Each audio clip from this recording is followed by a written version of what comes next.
இன்றைக்கு பொதுக்காலத்தின் முதல் வாரம் ஜனவரி மாதம் 13ஆம் தேதி திங்கட்கிழமை. இன்று தேவன் நமக்கு தரும் ஜீவநீர் ஊற்றான இறை வார்த்தைகள் புனித மார்க் எழுதிய நற்செய்தி இயல் 1 இறை வார்த்தைகள் 14-20. அக்காலத்தில் யோவான் கைது செய்யப்பட்ட பின் கடவுளின் நற்செய்தியை பறைசாற்றி கொண்டு இயேசு கலிலேயாவிற்கு வந்தார். காலம் நிறைவேறிவிட்டது, இறையாட்சி நெருங்கி வந்துவிட்டது, மனம் மாறி நற்செய்தியை நம்புங்கள் என்று அவர் கூறினார். அவர் கலிலேயா கடலோரமாய் சென்றபோது சீமோனையும் அவர் சகோதரரான அந்திரேயாவையும் கண்டார். மீனவர்களான அவர்கள் கடலில் வலை வீசிக் கொண்டிருந்தார்கள். இயேசு அவர்களை பார்த்து, என் பின்னே வாருங்கள், நான் உங்களுக்கு மனிதரை பிடிப்பவர் ஆக்குவேன் என்றார். நான் உங்களை மனிதரை பிடிப்பவர் ஆக்குவேன் என்றார். உடனே அவர்கள் வலைகளை விட்டுவிட்டு அவரை பின்பற்றினார்கள்.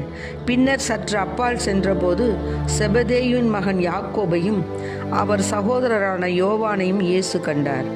அவர்கள் படகில் வலைகளை பழுது பார்த்து கொண்டிருந்தார்கள். உடனே இயேசு அவர்களையும் அழைத்தார். அவர்களும் தங்கள் தந்தை செபதேயுவை கூலி ஆட்களோடு படகில் விட்டுவிட்டு அவர் பின் சென்றார்கள். ஆண்டவரின் அருள்வாக்கு. கிறிஸ்துவே மக்கு புகழ்.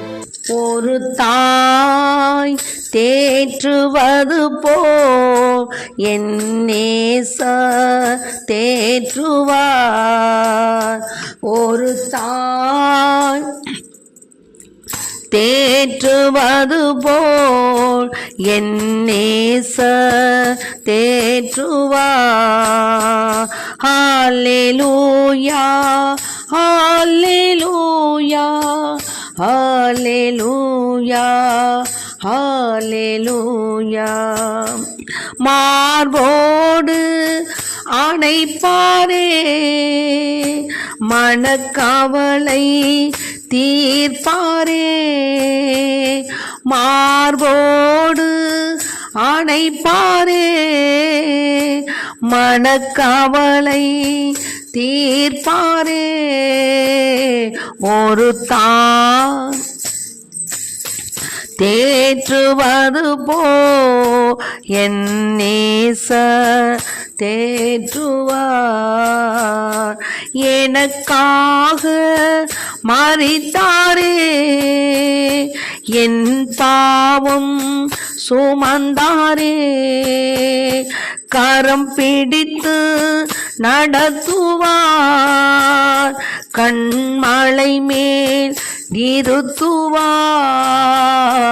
ஒரு தாய் தேற்றுவது போல் என் நேசர் தேற்றுவார்.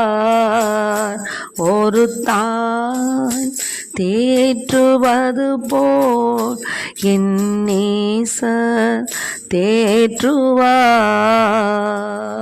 ஹல்லேலூயா, ஹல்லேலூயா, ஹல்லேலூயா, ஹல்லேலூயா, ஹல்லேலூயா, ஹல்லேலூயா, ஹல்லேலூயா, ஹல்லேலூயா.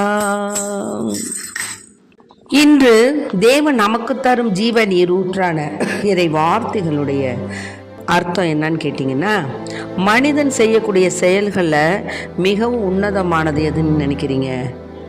மனம் மாறுவது தான். அந்த நேரத்தில் அவன் செய்யக்கூடிய செயல்களில் மிகவும் படு கேவலமானதாகவும் தன்னிடம் எந்த ஒரு குற்றமும் இல்லை என்றும் நினைத்து வாழ்வது ரொம்ப தப்பு.